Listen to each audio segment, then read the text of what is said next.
Doctor, pues si le parece, ya le he comentado que usted está en la unidad de cáncer familiar en el Hospital Universitario 12 de Octubre, ¿no? Y una de las dudas que más tenemos todos, ¿no?, en esta situación es, ¿se siguen estudiando las mismas familias? ¿Cómo ha cambiado? ¿Cómo se ha vivido, ¿no?, en toda esta época de pandemia? Pues los estudios genéticos, las pruebas, ¿cómo ha sido? Pues yo creo, claro, yo tengo una perspectiva un poco deformada en el sentido positivo, porque nosotros es cierto que hace mucho teléfono, que ya trabajamos, hace mucho tiempo que trabajamos por teléfono con las familias, tenemos incorporadas a las enfermeras en la unidad que tienen el primer contacto llamando y haciendo el árbol genealógico, recogiendo informes que a su vez reciben por correo electrónico si hay que ampliar algo. Y nosotros ya cuando recibimos a la familia, pues tenemos esa información preparada, podemos ir más al asesoramiento y menos a los detalles de todos los antecedentes. Y también en muchas ocasiones, porque el paciente no ha venido, se ha olvidado la cita, tenía quimio y estaba indispuesta, pues hemos intentado ir haciendo asesoramientos por teléfono desde hace muchos años. ¿Qué sucede? Pues que cuando vino la pandemia, muchos de los tratamientos oncológicos se vieron reducidos o espaciados de gente que estaba enferma, y después de suplir las plantas COVID nosotros podíamos seguir trabajando por teléfono, tanto las enfermeras como nosotros, y de hecho lo que sucedió en la primera ola es que reducimos la lista de espera, porque de los que hacían teletrabajo nosotros éramos los que teníamos no solo la misma actividad que antes, sino incluso más, ¿no? Entonces yo creo que aquí va a haber una diferencia muy grande entre los que llevan a cabo una consulta física tradicional, donde la primera visita se recoge toda la información frente a frente y a partir de ahí se hace el asesoramiento, y aquellas unidades donde el asesoramiento por teléfono, el asesoramiento en lo que llamamos telemedicina ya está implantado de alguna manera, y donde esto no va a ser una barrera.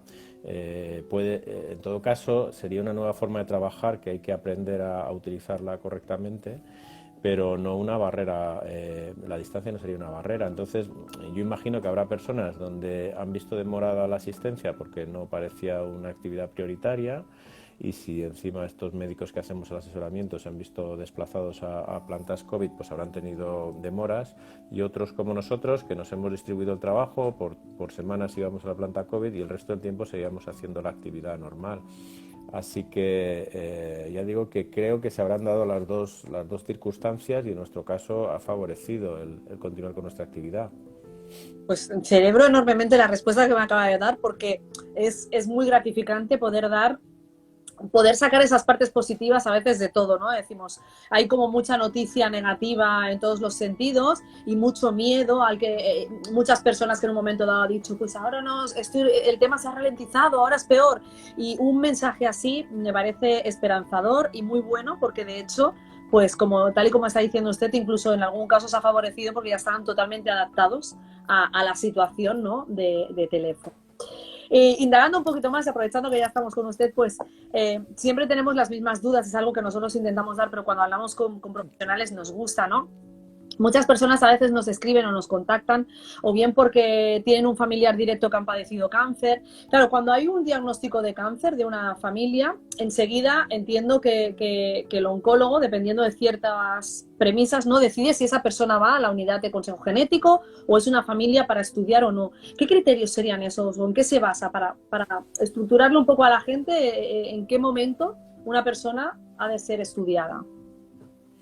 Bueno, fundamentalmente porque sea joven, y joven entendemos menor de 50 años, puede ser una señal de alarma, y por otro lado que tenga varios casos de cáncer, sea la misma persona que tenga dos cánceres de mama o tenga un cáncer de mama y un cáncer de ovario, la misma persona, independientemente de que haya antecedentes en la familia, o porque se repita el diagnóstico, ¿no? Si mi madre tuvo cáncer de mama y yo también lo he tenido, o mi tía y yo, mi abuela y yo, dos personas por lo menos requieren una valoración.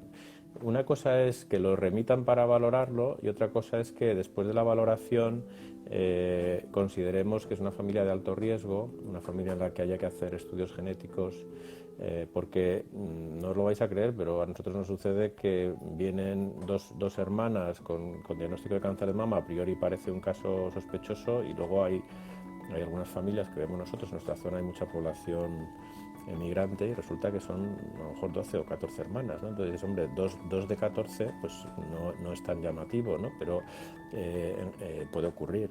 Y luego por encima pues ni las madres, ni las tías, ni nadie tuvo cáncer de mama y resulta que ya son medio hermanas, porque son hermanas de distinto padre, por ejemplo, ¿no? Entonces ya ahí la recomendación que podemos hacer es de mucho menos riesgo, mucha menos sospecha, mientras que en una familia de 3 hermanas, 2 tienen cáncer de mama y a lo mejor la madre también lo tuvo, pues la sospecha es altísima y la recomendación es de hacer un asesoramiento y un estudio, pues es la regla, ¿no? O sea que yo creo que la edad, dos diagnósticos de cáncer en la misma persona, sobre todo si son mama y ovario, y la repetición del diagnóstico de cáncer de mama o de cáncer de ovario en 2 o más miembros de la familia. Y a partir de ahí nosotros hacemos el árbol genealógico, evaluamos el riesgo y empezamos con asesoramiento, ¿no? Porque una cosa es remitirla a la familia, otra cosa es estudiarla a fondo y a partir de ahí hacemos un asesoramiento individualizado. Para cada miembro de esa familia tiene distintas cosas que contarle.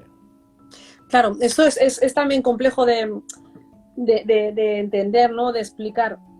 O sea, no a todo el mundo, un caso puede venir porque se ha desarrollado la enfermedad y es el propio oncólogo el que remite a la unidad y se estudia. Y luego está el caso de cuando empezamos a contactar con todos los familiares, pues ver qué se hace con cada uno de ellos o en cada situación. No es lo mismo tener una mutación si eres una mujer o eres un hombre, ¿no? Ahora mismo, ¿cuáles serían a grosso modo los riesgos? Bueno, nosotros en el cáncer hereditario pues está acostumbrado todo el mundo, lo que más oye es BRCA1, BRCA2, ¿no? Ya sabemos que cada vez se están estudiando más mutaciones, como PALB2, no sé, yo voy mirando, ¿no? Un poco.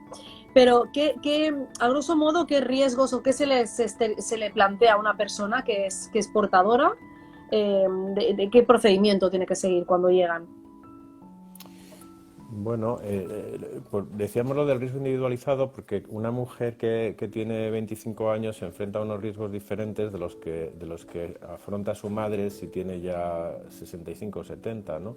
Y distintas estrategias que se pueden llevar a cabo. Entonces, por concentrarnos, siempre distinguimos en las personas que tienen mutaciones de susceptibilidad hereditaria a cáncer de mama y ovario, BRCA1 y BRCA2, yo siempre distingo 2 cuestiones. Una, las que tienen alternativa de seguimiento y cirugía y las que hoy por hoy no las tienen, ¿no? El cáncer de ovario no tenemos una estrategia de revisiones, de llevar a cabo ecografías o algún procedimiento de imagen distinto que nos anticipe el diagnóstico y nos lo permita diagnosticar en la fase inicial y curarlo, mientras que en el cáncer de mama eso sí es posible, o sea que el cáncer de mama seguido regularmente con la resonancia y las mamografías todos los años, la gran mayoría de los diagnósticos que se producen con ese seguimiento son en fases iniciales curables. Entonces lo que distinguimos es, mire, hay 2 problemas. Uno, que llegada a una edad en la que empieza el riesgo y esa edad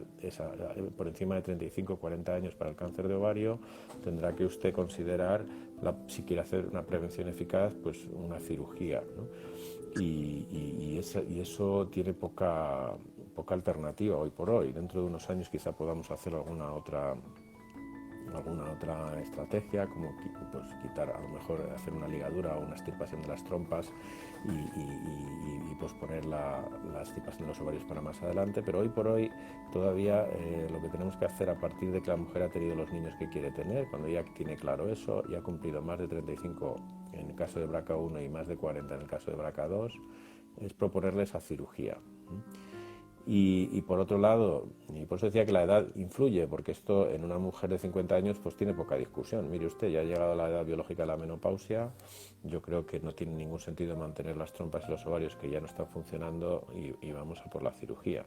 En una chica que tiene 30 años y que está pensando ser madre, pues la discusión es, bueno, si lo tiene claro que quiere ser usted madre, que esa es una premisa importante, ¿no? Porque a veces queremos correr tanto con las recomendaciones que sea usted madre para operarse. Yo no quiero ser madre, pues entonces no lo sea, evidentemente. O sea, nosotros no dominamos la trayectoria vital de las personas y más de una vez nos ha ocurrido, hablando de anécdotas, pues esto, ¿no? Que le explicas que, bueno, si quiere ser madre, puede optar por un procedimiento de concepción natural o por hacer una fecundación in vitro, por una selección embrionaria. Entonces ven tan claro lo de la selección embrionaria que cuando haces in vitro el procedimiento hay la posibilidad de seleccionar aquellos embriones que no tienen la mutación e implantarlos en el útero, que es un procedimiento de reproducción humana asistida avanzado, pero que se puede llevar a cabo, que algunos dicen, pues vamos a hacerlo. Digo, ¿pero habéis pensado ser padres? Y dicen, no.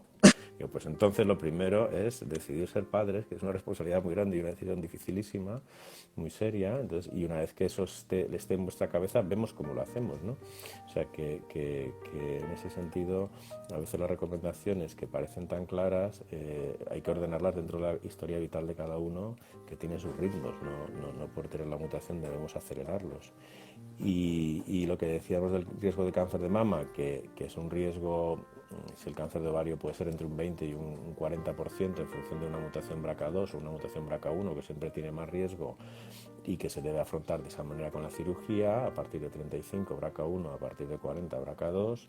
En el caso del cáncer de mama, las opciones son las dos, o sea, o me opero las mamas, las reconstruyo a partir de mi edad de riesgo, que va a ser a partir de fundamentalmente 30 años, y ahí mi riesgo es prácticamente cero y sobre todo mis revisiones se simplifican mucho porque no tengo que hacer cada año las pruebas de imagen, o bien hago las pruebas de imagen cada año porque sé que como en casi la mitad de los casos puede que no desarrolle la enfermedad, en un poco menos probablemente, pues de momento hasta que la medicina avance algo más, que quizá en 5 años haya otras alternativas a la cirugía, pues me sigo y me hago mi resonancia y mi mamografía que a mí me tiene incómoda por lo que sea, porque esa persona a lo mejor en su familia ha tenido buena experiencia con los tratamientos del cáncer de mama, han sido tumores poco agresivos y tratamientos bien llevados por sus familiares, o por la razón que sea, a lo mejor pues ella opta por hacer el seguimiento y no la cirugía. Entonces, o sea, esos son los riesgos fundamentales que se desglosan. El ovario, a ver qué edad tiene esta señora, a ver si ha tenido los niños y no tengo mucha alternativa que ofrecerle que una cirugía, o el riesgo de cáncer de mama, que siendo más elevado tengo las dos posibilidades, ¿no? Una cirugía que normalmente requiere un periodo de reflexión, hablar con el cirujano plástico y valorarlo con la cabeza fría, además de hacer unas pruebas, aunque te vayas a operar antes de ello con una resonancia, que es necesario. Lo que me comenta, doctor, hay dos cosas que me han llamado la atención. Una de ellas es... Sí. Perdóname que me voy a mover porque tengo que conectar el cargador. No, sí, dime, te escucho, Marisa. Aprovecho para ir preguntándole de lo que me estaba comentando. Comenta, el riesgo de cáncer de mama generalmente empieza a ser a partir de los 30 años, ¿no? A partir de ahí, o sea, en ese inicio es cero y a partir de ahí empieza más. Sin embargo, nos encontramos con chicas, por ejemplo, yo padecí cáncer con 28 años, chicas que lo han padecido a los 26 y somos portadoras de una mutación. ¿Esto por qué? ¿Por qué una persona teniendo la misma mutación que otra, una puede desarrollarla tan joven y otra persona a lo mejor tiene todavía 50 y pico y no lo ha desarrollado? Pues no lo sabemos bien. Lo cierto es que hay factores modificadores del riesgo, o sea que es cierto que hay familias donde probablemente otros factores genéticos que no solamente son la mutación modulan ese riesgo, y hasta que esto lo tengamos bien desentrañado y bien definido, lo que solemos hacer evidentemente es que si en una familia los diagnósticos han sido a edades particularmente precoces, pues las recomendaciones suelen adaptarse a ese perfil, porque por la razón que sea, que seguramente que cuando lo descifremos va a tener que ver mucho con una parte, factor genético modulador de riesgo, es decir, que hay genes, no solamente BRCA1 y 2, que modulan el riesgo de cáncer de mama. Hablabas antes de otros genes que implican mucho riesgo, como PALB2, u otros genes de riesgo moderado, como pueden ser CHEK2, ATM, NBN, que si coinciden en una misma persona, suponemos que incrementan el riesgo. Pero luego hay genes de variantes genéticas de muy poco riesgo en términos absolutos, que a lo mejor incrementan el riesgo pues entre un 10, un 10%, en realidad es pasar de un 10% de riesgo a un 11%. Entonces, hay variantes genéticas que aumentan muy poquito el riesgo, pero sumadas, que hay hasta descritas hasta 300, unas que aumentan y otras que disminuyen, en ciertas familias podrían incrementar el riesgo medio de lo que supone una mutación BRCA1. ¿Qué hacemos ahora? Pues si observamos que la familia tiene casos particularmente jóvenes o el cáncer de ovario supera por frecuencia a los portadores de lo que en principio sería previsible en un portador, pues les indicamos que en esos casos hay que iniciar antes las revisiones o intentar hacer antes las cirugías, o en el caso del cáncer de ovario, pues si empieza a edades más tempranas, pues adelantar algo esta previsión. Siempre vas a tener un margen de error, es decir, que si una familia ha tenido casos siempre por encima de los 40 años y tú le propones empezar con 30 años la resonancia y resulta que una de las niñas o de las hijas lo tiene con 27, puede ocurrir. Eso siempre sucede, pero en cualquier circunstancia. Lo que pasa es que si tú empiezas con resonancias con una niña con 20 años, te vas a enfrentar los siguientes 10 años a varias biopsias, a varias situaciones que normalmente no le van a proporcionar ningún beneficio sin mucho estrés. Entonces, cubrir a las mujeres desde la edad más temprana que se te pueda ocurrir tiene también sus riesgos. O sea, que no hay que pensar que estas pruebas que suponen la posibilidad de falsos positivos con mucha frecuencia, en la edad en que no es frecuente que aparezca el cáncer, pues el hacerlas también implica riesgos, no son inocuas, ¿no? Y por eso siempre se asume cierto riesgo, pero como ocurre en una mujer de la población general que de repente tiene un cáncer de mama sin ningún gen de susceptibilidad, pues a los 37, a los 38, a los 40 años, cuando las mamografías indican a partir de los 50, ¿no? Por lo tanto, es bueno transmitir, ¿no? Nosotros también desde AMO transmitiríamos de cualquier chica que sea portadora de una mutación, pues que desde la tranquilidad escuche a su médico, decida teniendo en cuenta, a grosso modo, pues las estadísticas que hay más o menos, que no tengamos esa prisa o esa angustia de decir no porque conozco un caso, porque influyen muchos otros factores, ¿no? Quizá no solamente la mutación.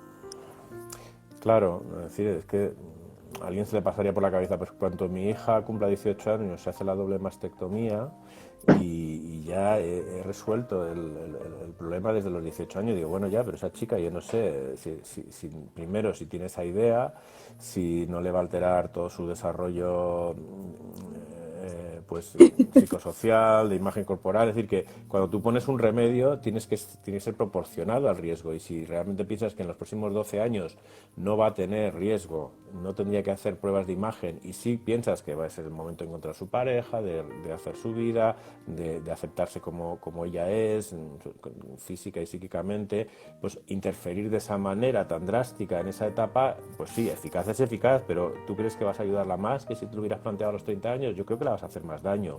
O sea, que no siempre más es mejor, hay que buscar un equilibrio. Y si hay un exceso riesgo y realmente hay una percepción de riesgo exagerada que la bloquea, que le impide continuar en su vida, entonces hay otro problema debajo. O sea, esa persona que tiene ese exceso de riesgo, esa cancerofobia, pues tiene debajo algún otro problema de índole psicológica que hay que abordar. No se resuelve operándola con 18 años, se resuelve haciendo una valoración exhaustiva para ver qué pasa por su cabeza, qué está modulando ese riesgo, qué tiene ella detrás que le hace ser tan sensible y tan fácil de bloquear. O sea, hay que hacer una valoración profunda, no se resuelve todo con medidas médicas en ese caso. Doctor, cuando se hace un estudio genético, ¿se estudia solamente BRCA1 o BRCA2 o ya actualmente, depende de si viene de un familiar afectado, ¿no? Estoy preguntando y pensando a la vez. ¿O se hace un estudio de más genes actualmente? Lo habitual ya es incluir un panel de genes de susceptibilidad hereditaria a cáncer de mama y cáncer ginecológico, lo llamamos nosotros, el panel que utilizamos, porque hay dos circunstancias. Por un lado, si tú sospechas que... Bueno, hay casos donde sospechas claramente un BRCA2. Imagínate que es característico del BRCA2 que haya más casos de cáncer de mama en varones.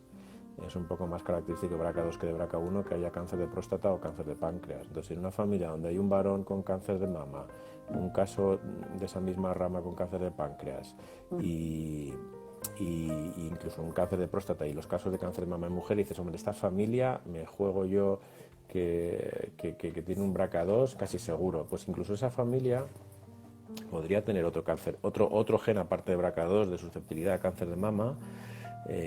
Y hoy en día, como se conocen varios genes que si encontramos la mutación pueden tener una aplicación en esos familiares, ya utilizamos habitualmente paneles. Excepcionalmente hacemos solamente BRCA1, BRCA2.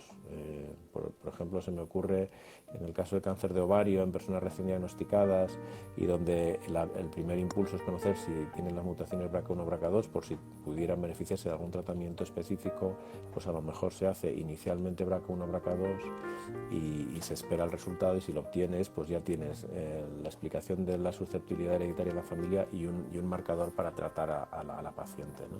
Pero habitualmente, y la tendencia va a ser esa cada vez más, es a utilizar paneles de susceptibilidad hereditaria porque tienen más posibilidad de explicar lo que está ocurriendo e incluso a veces identificamos más de un gen en esa familia, porque antiguamente solamente buscábamos una explicación, pero hoy ya comentabas tú antes, hay familias que tienen otro mecanismo de modulación del riesgo, que muchos pueden ser de esos factores pequeñitos que no manejamos todavía, pero otros pueden ser genes de moderado riesgo que están concurriendo en la familia, y si no hacemos todos a la vez no los vamos a encontrar. Mira, nos preguntan por aquí, paciente cáncer de mama intraductal a los 40 años, tía paterna cáncer de ovario a los 45 y todas las tías paternas con cáncer, pero ya en edad más avanzada. ¿Sería criterio para consulta? Esto es lo que pasa, es que hay gente que tiene muchos datos y dice, yo sería una persona... Cáncer de mama o cáncer de ovario sería un criterio. Aquí tenemos un cáncer de mama intraductal que sí forma parte, aunque es un cáncer in situ, es decir, un cáncer que todavía no ha invadido y se ha expandido fuera del tejido mamario.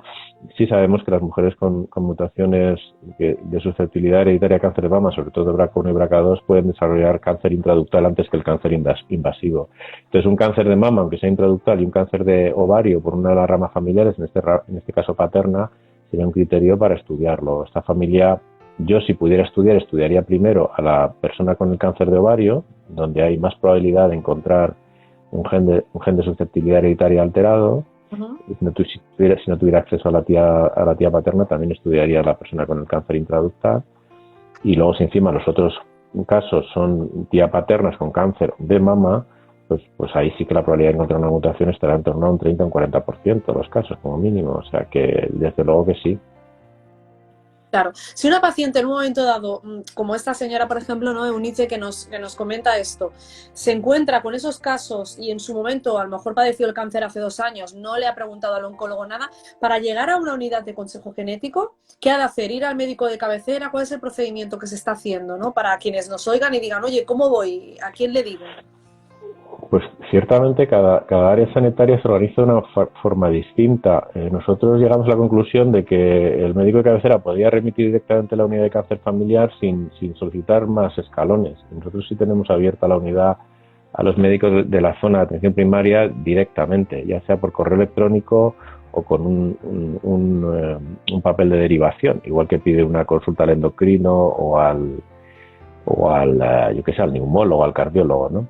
Es cierto que oncología, como es una especialidad que trata un tumor, normalmente no se deriva directamente al oncólogo, sino que el especialista que ha diagnosticado el caso lo suele derivar. Entonces puede ocurrir que en otras unidades, en otros sitios, la llegada a la unidad de consejo genético tenga que ser por parte del ginecólogo que ve el cáncer de mama o el cáncer de ovario, o el digestólogo que ve un cáncer de colon. Y esto ciertamente hay que informarse. El médico de cabecera suele saber, porque ya esto lleva rodando, esto de los genes de susceptibilidad hereditaria al cáncer llevan ya 20 y tantos años, y yo creo que ya la rutina los médicos de cabecera la conocen. Lo ideal desde mi punto de vista es que el médico de cabecera pudiera remitir directamente a los pacientes, como puede remitirlo porque no deja de ser un programa preventivo. Entonces las actividades preventivas yo creo que entran dentro del ámbito de la medicina primaria, de la atención primaria, y debiera ser así, desde luego. Pero al final, como somos personas que venimos de muchos sitios y trabajamos en muchos entornos, habría que preguntar al médico de atención primaria cómo hacerlo. Y luego otra fórmula que suele funcionar dentro de la Sociedad Española de Oncología Médica, la página web que es seom.org, no sé si lo voy a escribir yo aquí, a lo mejor lo tenéis vosotros de sobra, ¿no? La web de SEOM. Lo puede decir la SEOM, es la Sociedad Oncológica Médica Española, ¿no? La Sociedad de Oncología Médica, dentro de las posibles prestaciones que tiene. Una es un mapa de unidades de consejo genético en España. Entonces, si uno entra en la comunidad autónoma que reside, puede ver cerca de él qué unidades de consejo genético hay y a lo mejor a partir de ahí tener los datos de contacto, que si no lo conoces un médico de cabecera, para llegar a ella. O sea que ya sea preguntando directamente al médico de cabecera, o a mí se me ocurre desde nuestra sociedad, donde hemos intentado identificar las personas que hacen consejo genético en todo el mapa nacional, pues intentar acceder. Es cierto que lo ideal es que te derive un profesional que tenga una primera criba, como puede ser el médico de primaria, pero en personas que tengan claro que tienen que acudir porque se encuentra una alteración genética y en su comunidad no le dan facilidades, a lo mejor esta puede ser una alternativa válida. Perfecto. Mira, muchísimas gracias. Lo transmitimos todo lo que ha dicho el doctor para que nadie se encuentre pues un poco como eso, ¿no? Que a veces en una ciudad más grande pues se sabe más o menos cómo hacerlo, pero a veces hay gente que está en algún pueblecito o en algún lugar que se siente perdida y no contacta, pues lanzamos esto, ¿no? De que además en la página de SEOM podríamos encontrarlo. Una pregunta que también quería preguntarle, doctor, es... el cáncer hereditario de mama, de ovario, es un porcentaje, siempre hablábamos, ¿no? Se dice un 5%, algo muy pequeñito. ¿Tenemos la sensación de que hay más cáncer hereditario o es que se estudia más y se está hablando más? Porque nos da la sensación de que aumentan los casos. ¿O es que al estudiarlo tanto, pues se están conociendo mutaciones nuevas? Pues yo creo que va a haber un giro hacia que va a haber más casos de cáncer hereditario, y explico por qué. Cuando se empezaron a describir los genes de cáncer hereditario, hubo unos consorcios internacionales que lo que hicieron para descifrar dónde estaba el problema de las personas que tenían susceptibilidad al cáncer, pues buscaban familias con muchos casos de cáncer de mama y cáncer de ovario y reclutaban, invitaban a participar en el estudio todas las personas que tenían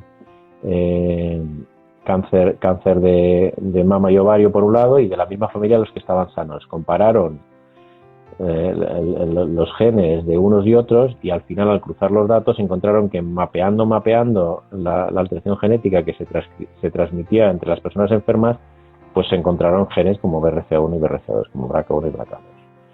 Este tipo de selección de familias era lo que clásicamente invitaba a los médicos que conocían esta área a derivar familias con muchos casos a las unidades de consejo genético.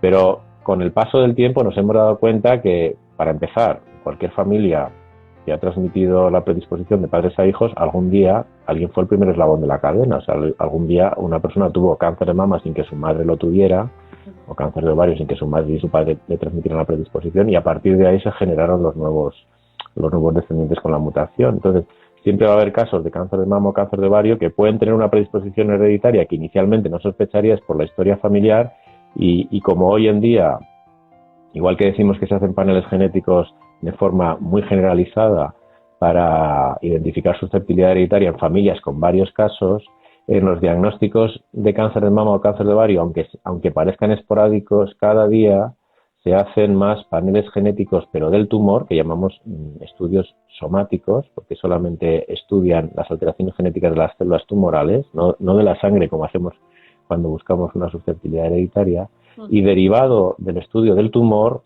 podemos ser capaces de saber si ese cáncer es hereditario, porque como se puede medir no solamente qué gen está mutado, sino la frecuencia con que está mutado, cuando tú te encuentras un cáncer de ovario donde sus células tienen una mutación en BRCA1, pero en el 50% de sus células, eso quiere decir que es un cáncer hereditario asociado a BRCA1, porque si no, esperarías encontrar menos de un 20% de mutaciones en las células, que es como un evento, ¿no? Incluso un 2%, un 1%. Cuando hay un cáncer con una mutación exclusivamente del tumor, la frecuencia con la que las mutaciones aparecen es muy baja.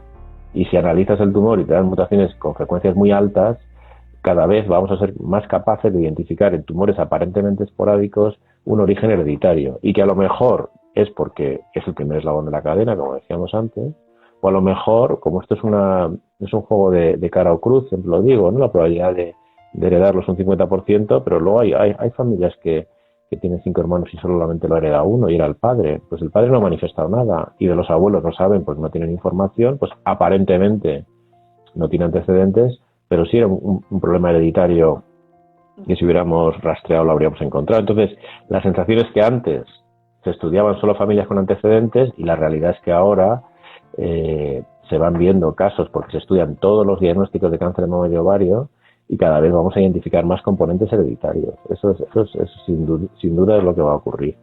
Y ahí dentro de esos resultados, ¿qué significa un resultado no informativo? ¿No? A veces nos dicen, es que me ha salido no informativo. No sé si...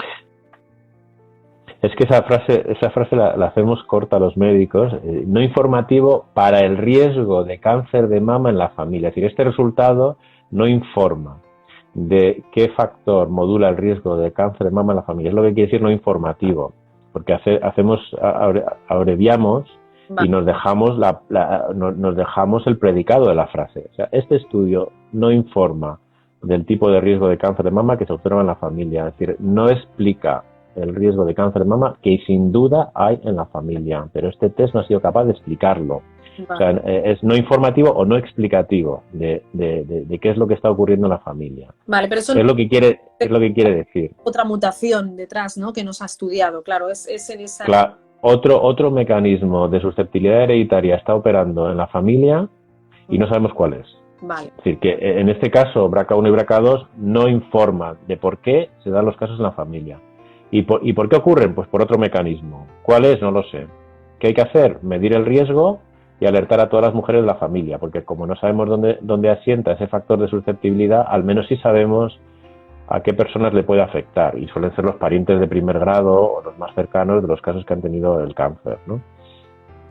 En todo caso, doctor, con todo lo que estamos hablando, que exista el cáncer familiar o las unidades que estudian el cáncer familiar con las mutaciones que hay, creo que ha sido un avance increíble porque se pueden salvar vidas literalmente, ¿no? Tanto con las herramientas que se tienen pues para gestionar y evitar eso.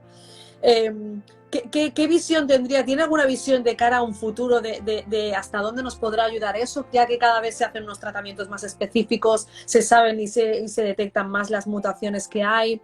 Todavía hay algunos tipos de cánceres, ¿no? O sea, dentro de una misma mutación empezamos a hablar que hay un riesgo de cáncer de páncreas, de cáncer de piel. ¿Cómo se va a gestionar eso en un futuro? ¿O eso va a seguir un poquito diciendo, mejor no nos asustemos, lo dejamos aparcado y no hay manera de controlarlo actualmente? Así como el pecho estirpamos mamas, los ovarios estirpamos ovarios.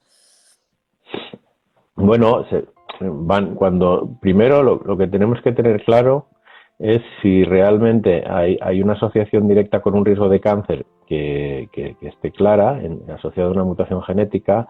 Estamos hablando del cáncer de páncreas. El cáncer de páncreas hoy en día parece que se asocia a familias BRCA2 y en algunos casos a BRCA1 en menor medida.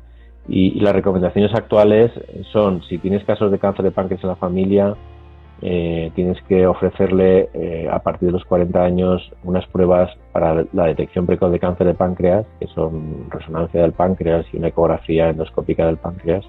Y estamos en el camino de mostrar que eso tiene un beneficio neto en diagnosticar cáncer de páncreas en una fase inicial, que es la única fase en la que se puede curar el cáncer de páncreas. Y aquí es que no hay cirugía preventiva, aquí es que hay que diagnosticarlo para operarlo, porque una cirugía del páncreas tiene tanta mortalidad asociada de entrada que nunca te plantearías una cirugía de entrada. Entonces, una vez que tú sabes que el riesgo es cierto, que el riesgo suficiente, lo que llamamos clínicamente significativo, porque es verdad que tener 4 veces más riesgo de un cáncer de páncreas que una persona normal te pone en una situación de riesgo clara, pues entonces sí merece la pena desarrollar medidas de detección precoz que puedan cogerlo a tiempo, que puedan salvarte la vida. Pero es un proceso en el que primero hay que conocer el riesgo y luego desarrollar estrategias que no mareen a la persona, que no le sometan a pruebas cruentas que no dan resultados, sino a pruebas que tengan cierta eficacia.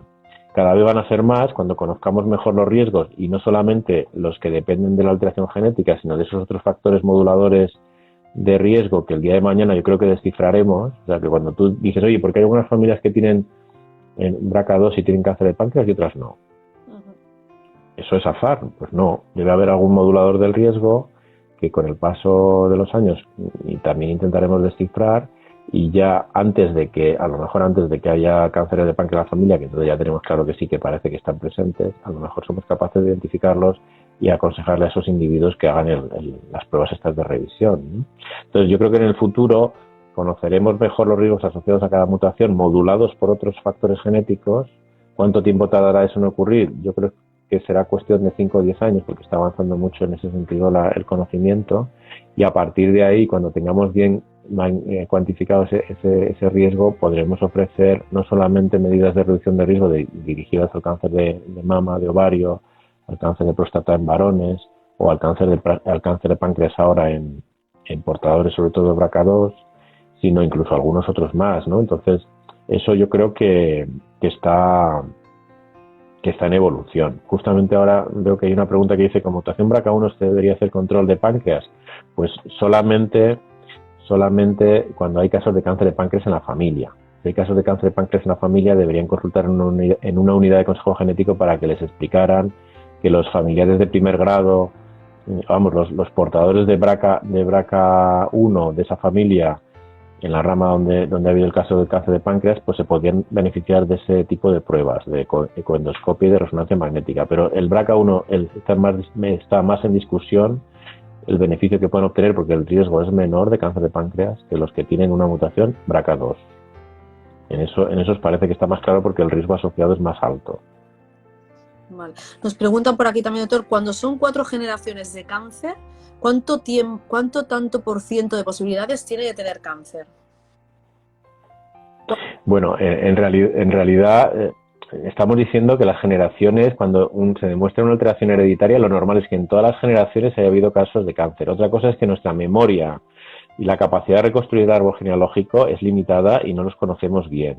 Nosotros que llevamos muchos años trabajando con familias y por ejemplo, yo tengo que mencionar, por ejemplo, el Aranjuez, que es nuestra área de influencia, es un pueblo que parece que atrapa a las familias. Entonces tú tienes las familias no se van de Aranjuez, debe vivirse allí fenomenal, porque resulta que tienes a todos los hermanos, todos los tíos en Aranjuez y siguen allí. Y te das cuenta cuando vienen los primos de esa familia a estudiarse, que te cuentan más historia, haces más grande el árbol, y por supuesto que están en todas las generaciones. Normalmente cuando hay una susceptibilidad hereditaria y suficientes miembros que pueda rastrear, son todos 4 o más generaciones, ¿eh? No llegamos a los árboles genealógicos de los judíos, que tienen mapeado hasta la Edad Media y saben quiénes fueron sus ancestros. Nosotros, nuestra memoria es muy débil, somos un pueblo que olvida muy rápidamente a sus abuelos y a sus bisabuelos. Es una pena, ¿no?